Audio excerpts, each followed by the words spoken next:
esta presentación de gestión por procesos.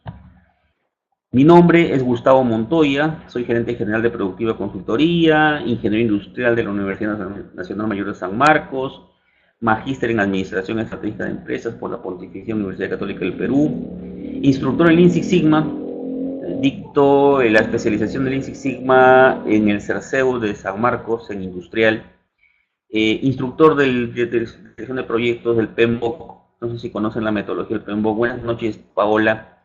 ¿No? También ese tema, la sexta edición, ya estamos en la sexta edición.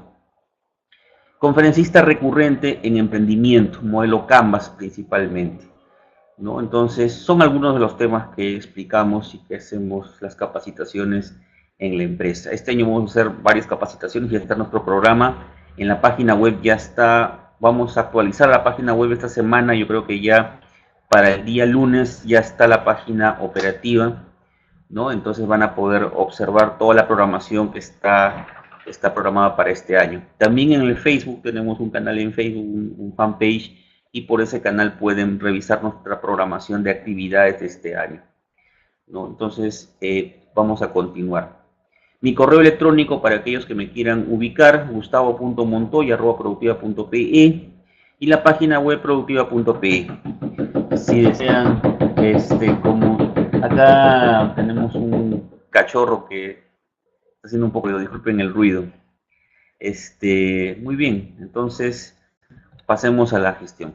Hay tres tipos de procesos, hay que clasificar los procesos. Gestión por procesos, que consiste en administrar las actividades empresariales. El proceso de tesorería, el proceso... Saraís, se escucha con interrupciones, pero sí, parece que hay un pequeño problema con el internet que cae, ha estado así todo el día. Disculpen las interrupciones. De todas formas se graba en otro canal para poder verlo en YouTube. Lo bueno de este canal es que cualquier pregunta, si tengan preguntas, háganlas por este canal, por el chat, y automáticamente les doy las respuestas en vivo, ¿no? Rápido, ¿no? Prácticamente eso es un tema de casi un coaching en el tema de gestión por procesos, ¿no? La gestión por procesos, como les decía, está ligado más muy bien, Carlos Rubino dice le va bien a él, ¿no? Gestión por procesos está ligado a administrar los procesos empresariales. Por ejemplo, el proceso de tesorería, el proceso de gestión de inventarios, el proceso de reclutamiento del recurso humano, ¿no? Y hay que gestionarlos, hay que administrarlos para que podamos obtener resultados de esos procesos, ¿no? Son procesos internos o externos, ¿no? Y esto, vamos a marcarlo para tenerlo claro, ¿no? Esto que estoy marcándolo, ¿no? Se administran las actividades empresariales, ¿no? Eso es la gestión por procesos, ¿no? Entonces, tu proceso, por ejemplo, de, ¿cómo se llama? Gestión de contactos. Todos son procesos que tienen que ser administrados. Eso es la gestión. Puedes aplicar el ciclo PDCA o PHBA, como quieras llamarlo. PDCA en inglés, PHBA en castellano. Puedes aplicar ese proceso para poder hacer la gestión de procesos. Una herramienta que popularizó Deming, ¿no? Cuando lo llevaba apoyado por Chihar, ¿no? Más o menos en el año 1930 del siglo XX, ¿no? Y la mejora de procesos es otro tema. El proceso, la mejora de procesos consiste en eliminar la causa raíz de los problemas. Vamos a marcarlo, justo lo he dejado acá en color marcado para que se observe, ¿no? No es eliminar la causa raíz de los problemas. Eso es la mejora del proceso. Y el rediseño de procesos consiste en hacer un cambio radical de la forma de cómo se hace el proceso. Un ejemplo clásico que les digo a mis estudiantes en la universidad cuando hablamos del rediseño de procesos, cuando hablo de capacitaciones en empresas privadas o capacitaciones que dicto como empresa. Un ejemplo, todos ustedes que están en este webinar deben haber tenido el examen escrito, ¿no es cierto? En un papel, con su lapicero, ¿no? Ahorita te lo explico, Sonia Fernández, te explico. Ustedes cuando hicieron el diseño de procesos, ustedes dieron el examen con lapicero y papel, eso era una forma de dar el examen. Ahora lo pueden hacer examen virtuales. En tiempo real tú marcas la respuesta y en tiempo real te da tu nota. O sea, que no te demoraste, incluso las preguntas, si son 10 alumnos que están dando el examen, podrían ser 100 preguntas para que no se repitan entre ellos y marcadas de forma aleatoria. Entonces es un cambio radical de la manera como haces un examen. Ahora sí, con la respuesta que me preguntas, optimización y la mejora. La optimización en realidad, como les digo, en castellano se da facilidad en cuanto a las palabras. Decimos gestión, decimos administración, decimos dirección de procesos. Y es lo mismo. La optimización consiste en que está más ligado ese término con el tema de lo que es la simulación, ¿no? A nivel, simulo un proceso, lo llevo un modelo, lo llevo a un modelo matemático, lo coloco en la computadora y yo a ese proceso que tengo modelado en la computadora de forma matemática, le optimizo, lo hago más eficiente. Normalmente cuando hablo optimización se refiere más a ese término, ligado más a un modelo matemático implementado en la computadora. A eso es, Sonia, a eso se refiere con la optimización. Y la mejora, como te digo, está más ligado a eliminar la causa raíz. Normalmente es más económico hacer una mejora de procesos. En tu organización, si tú dices que va a hacer una mejora, tu jefe va a estar contento porque normalmente no vas a usar dinero. Va a ser costo cero hacer una mejora. Recuerdo que en el mes de julio estuve dictando este tema, esta capacitación en una especialización, y uno de los participantes del taller logró hacer una optimización de 22%, un incremento de 22% en la productividad con un costo de 2 soles. Eso fue lo que le costó comprar el plumón para hacer el marcador y la señalización de las rutas y la secuencia de actividades, pero esa mejora que él hizo logró un incremento del 22%. Fue interesante porque este participante lo presentó en la exposición grupal que todos dictábamos y él pues demostraba cómo es que había logrado el 22%. Él hizo una mejora de procesos, su inversión fue casi cercana a cero, lo hizo en un mes, ¿no? O sea, en un mes, de repente la planificación le habría tomado pues un mes más, pero la implementación, el ordenar las 5 S, implementar, por ejemplo, ¿cómo se llama? Señalización, administración visual, le tomó otro mes más y al segundo mes logró la incremento de productividad en un 22%. Entonces, esta parte de la mejora es muy interesante, tus jefes lo van a apreciar bastante, te van a pedir que hagas bastantes mejoras. Y un rediseño, en cambio, no. Un rediseño es un cambio radical, normalmente es más caro, normalmente nos toma mucho más tiempo, más recursos económicos, más recurso humano, mayor conocimiento tecnológico para poder hacer un cambio radical, un rediseño de la forma de cómo se hace. Entonces, tu organización normalmente te va a decir, haz mejoras, porque evidentemente es la que está cercana a cero en inversión, ¿no? Y en cambio un rediseño normalmente es muy caro. Por ejemplo, un ejemplo de rediseño, podríamos estar hablando implementar un RP, pero al implementar un RP en un MRP, un RP, un SCM, ¿no? Normalmente implica tecnología, hardware, software, implican cambiar los procesos, ¿no? Implica todo eso, ese tipo de cambios que se pueden generar. Entonces yo les sugiero siempre comiencen con sus mejoras de procesos y luego salten a hacer un rediseño de procesos, donde es más sencillo, es mucho más, perdón, a un rediseño es un nivel más alto, es mucho más caro y obviamente exige tecnología de por medio que vas a utilizar. El audio escucha entrecortado, ya, le he colocado acá bastantes aportes, tengo acá un aporte bastante bueno, así que supongo que debe ser el problema de su celular. Bueno, debe ser en tu celular el problema. No sé en qué parte estarás. Bueno, a muchos sí les va bien con el tema de la conexión, no tengo mucha queja. Bueno, continuemos entonces. De todas formas, como les digo, este video, esta presentación, este material que estamos creando, Lo vamos a colgar en YouTube y van a poder ustedes verlo más continuado.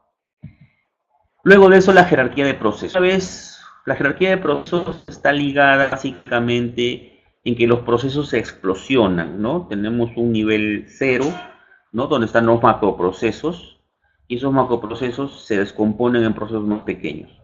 Por ejemplo, el proceso de tesorería se puede descomponer en procesos más pequeños, como por ejemplo el proceso de pago a proveedores, el proceso de cobro a proveedores, el proceso de, por ejemplo, a cobro clientes, perdón, el proceso de pago a empleados, ¿no? Y así hay diferentes procesos que pueden aparecer en tesorería, ¿no? Entonces se pueden ir descomponiendo. Normalmente cuando una organización es muy grande, un banco, por ejemplo, tiene varios niveles, aunque siempre la teoría está presente en que hay que tratar de reducir el número de niveles en una organización, siempre tratando de tener la menor cantidad de niveles.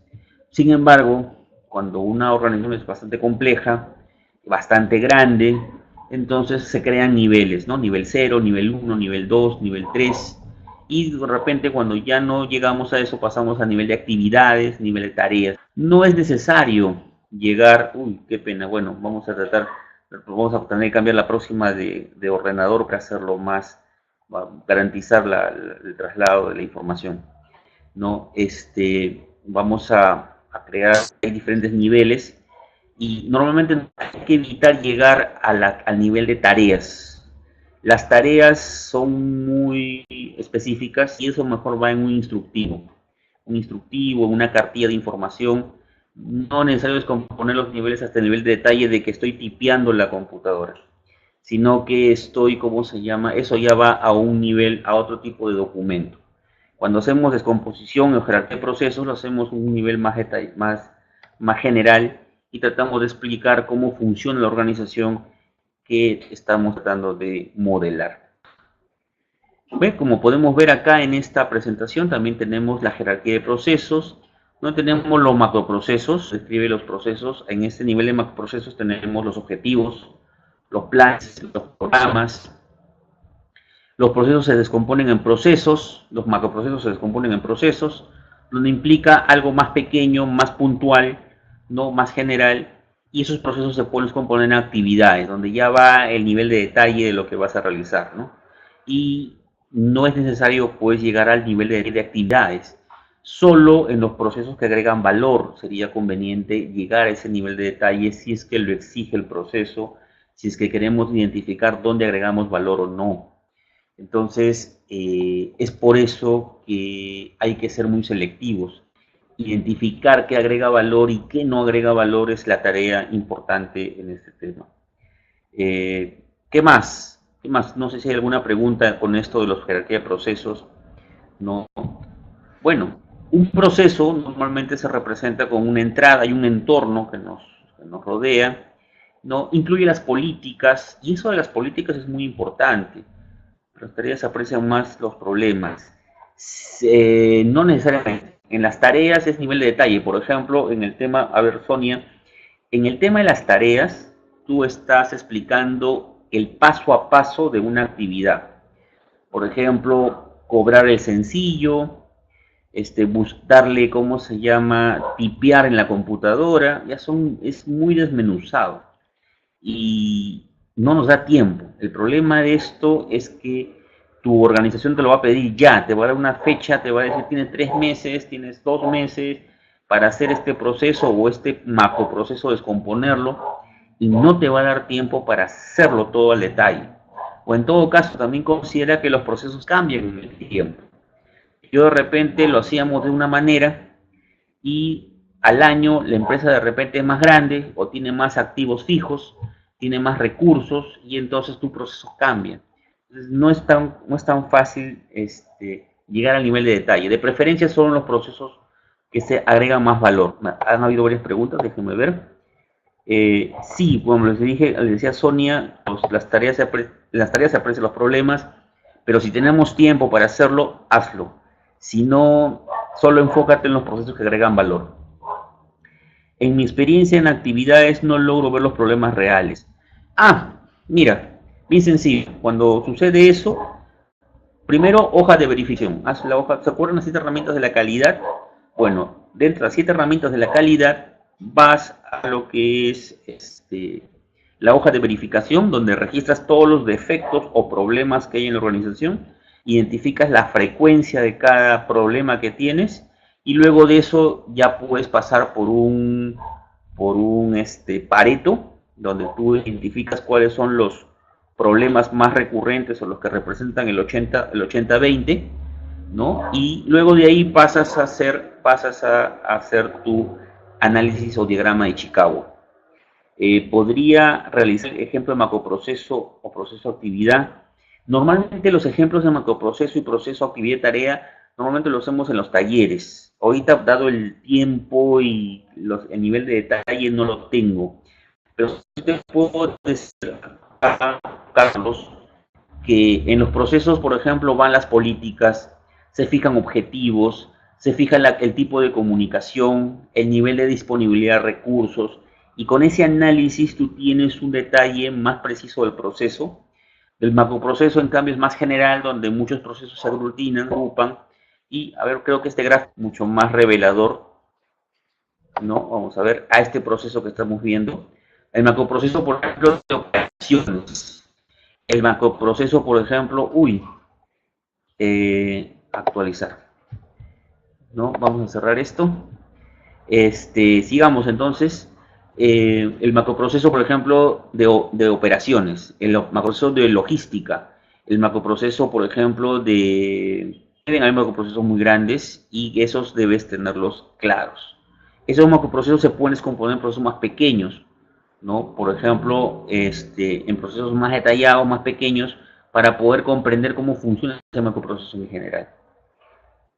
¿En qué parte es recomendable hacer la caracterización de procesos? Cuando estás analizando el proceso, ahí es donde haces la caracterización de procesos. La caracterización es pues una herramienta que me ayuda a entender qué es lo que entra, qué es lo que sale, quién es el dueño del proceso, me ayuda a comprender los insumos, los recursos que tienes a la mano, los materiales, y todo ello lo registras en una hoja. ¿Y se usa para qué esto? Para que lo puedan utilizar después las personas que van a trabajar en los procesos. Posiblemente algunas personas tienden a rotar. Normalmente las empresas tienen personal que está entrando y que está saliendo, y cuando se va una persona, se va el conocimiento de la organización. Entonces, ese conocimiento queda registrado en la caracterización de procesos, en el diagrama de flujo, en los niveles de procesos. Entonces, esta persona nueva que entra se documenta con estos documentos que hemos creado, y él puede continuar su trabajo más rápidamente, se puede adecuar con estas posibilidades, con estas nuevas tareas que tiene que hacer esta persona que va, ¿no? A ver, hay otras preguntas más que he registrado por acá. Dice así, ¿solo debemos enfocar en tema de producción? No.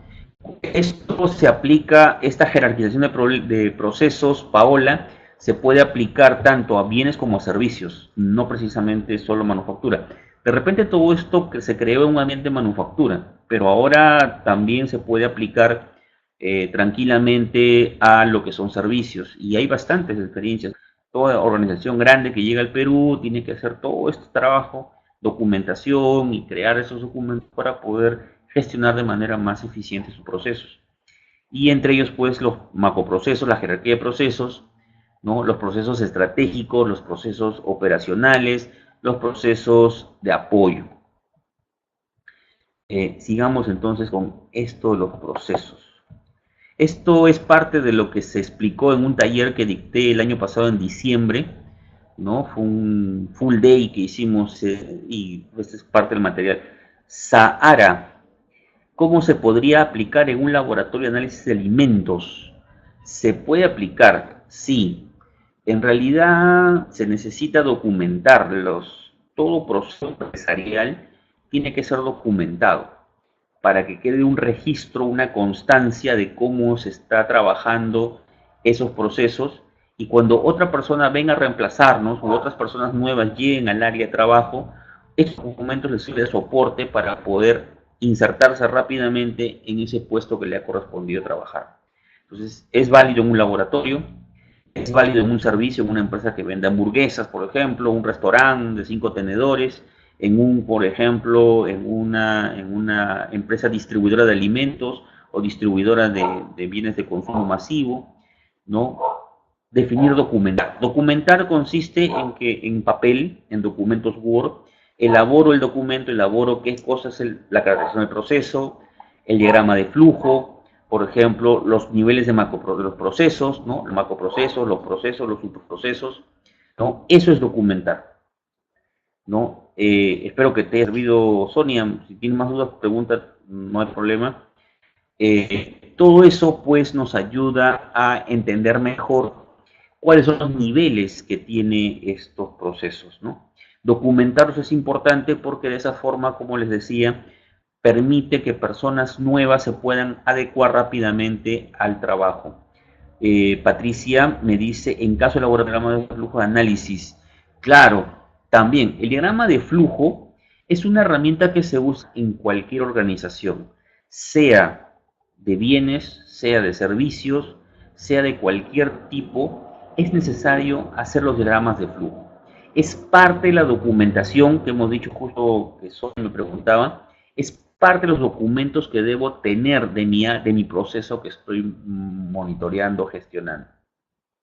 Porque justamente este proceso lo que hace es identificar mi entrada y mi salida y debe estar escrito, documentado, de qué cosa entra, qué sale, los insumos, los recursos, el dueño del proceso, los materiales, la maquinaria que estamos utilizando, todo eso debe estar documentado en ese informe donde queda pues registrado esto.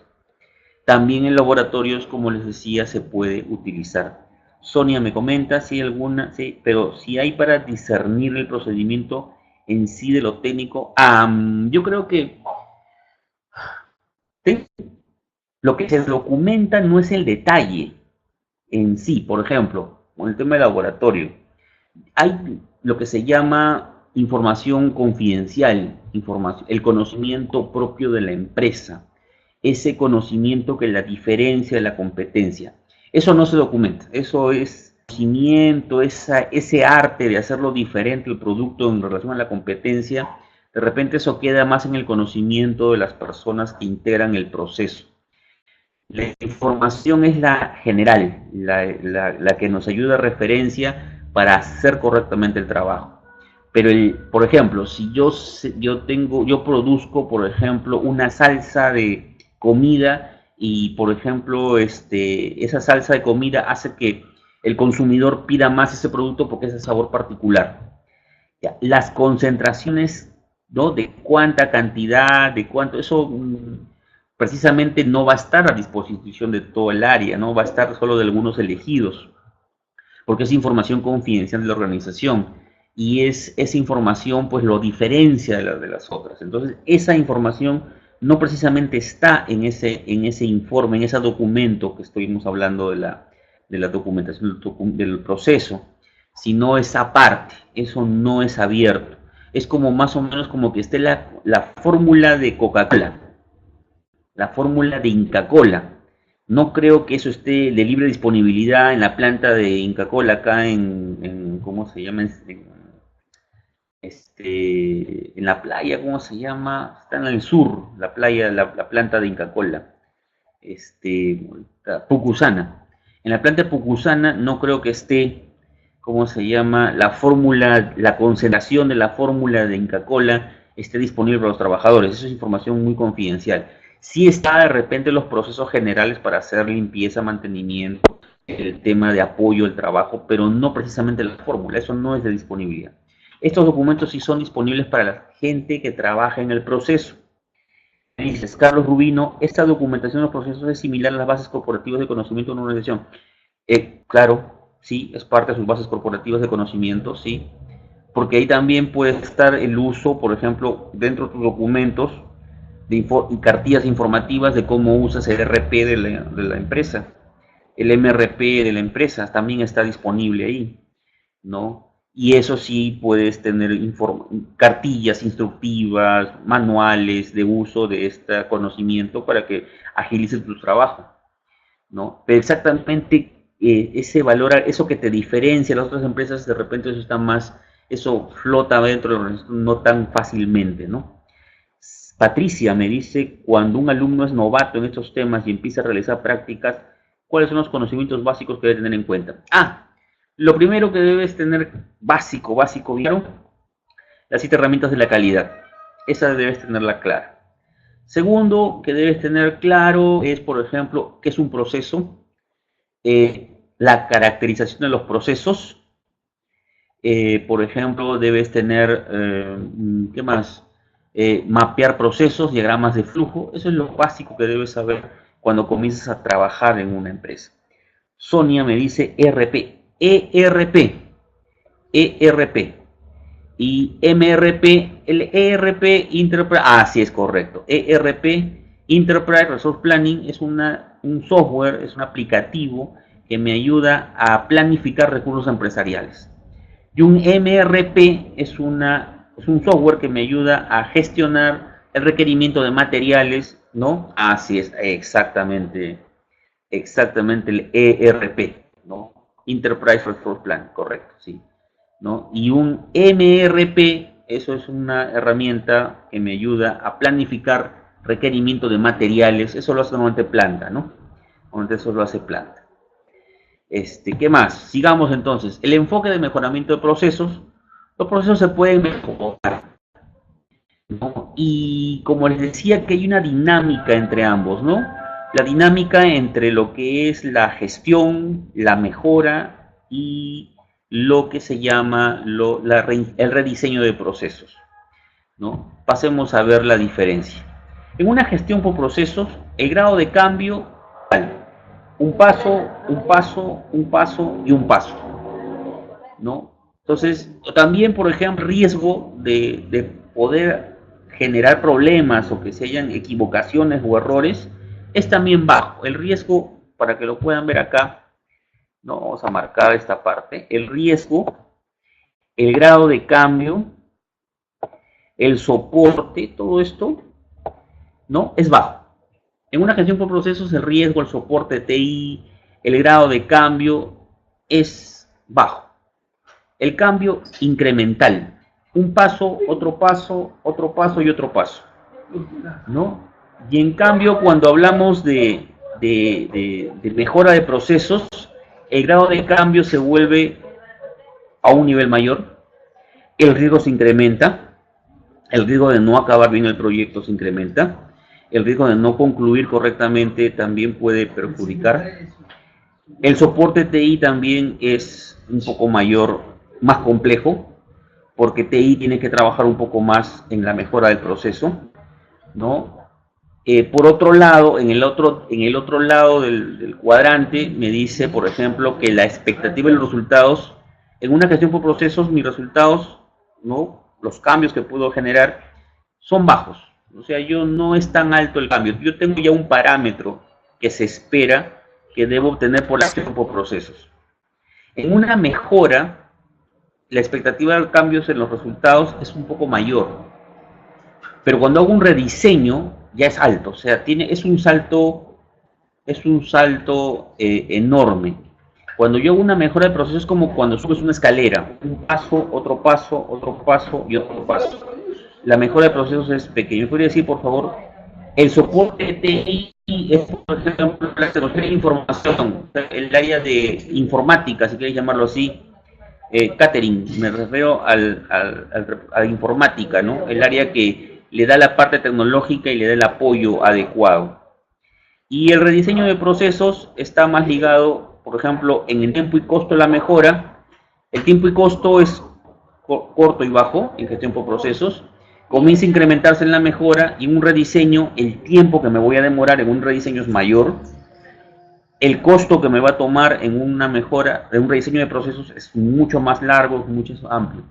Por ejemplo, la experiencia en rediseño es normalmente 6 meses, un año, año y medio en implementar. Tratan, por favor, normalmente cuando implemento tecnología, cuando hago cambios radicales, un rediseño de proceso, el tiempo y el costo es mucho mayor. el involucramiento de los ejecutivos, de los gerentes, de la plana gerencial o de la dirección es mucho más alto en un rediseño de procesos. Siempre va a incluir, va a requerir de que el ejecutivo tenga que tomarle tiempo, dedicarle bastantes horas, si no es prácticamente todo el día dedicado a observar el rediseño de proceso, ¿no? En una gestión por proceso prácticamente el involucramiento del ejecutivo es casi nula, casi no participa, ¿no? Estoy en esta parte de acá del cuadrante para que no se pierdan, estoy en esta parte del cuadrante, si lo están observando, ¿sí?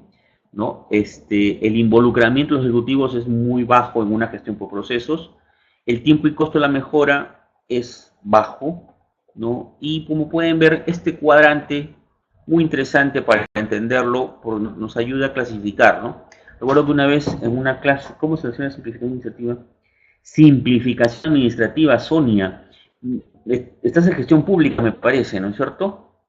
¿No?